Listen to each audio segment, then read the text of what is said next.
ఇప్పుడు జాలి అన్నామనుకో, జాలితో దయ, కరుణ, జాలి, ఇవన్నీ ఒకే కోవా. ఇప్పుడు నీతంటే అమ్మా, నీతంటే సత్యము, ఇంకా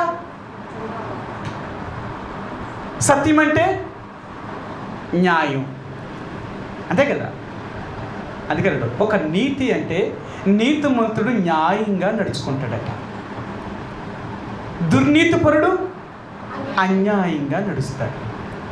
అన్యాయానికి నీతికి చాలా తేడా ఉంది, అవునా? మీకు బైబిల్ గ్రంథంలో చూపించాను. యెహెజ్కేలు గ్రంథంలో అంటాడు, అన్యాయము అంటే ఏంటి అంటే, ఇశ్రాయేలు ప్రజలు చెప్తాడు, మీరు ఇంత అన్యాయం చేశారు, మీరు చెయ్యరాని పాపములు చేసిన వారు అంటాడు. సరే మీకు చూపిస్తాను, యెహెజ్కేలు గ్రంథము ఎలాంటి పాపములు చేశారో మీకు చూపిస్తాను.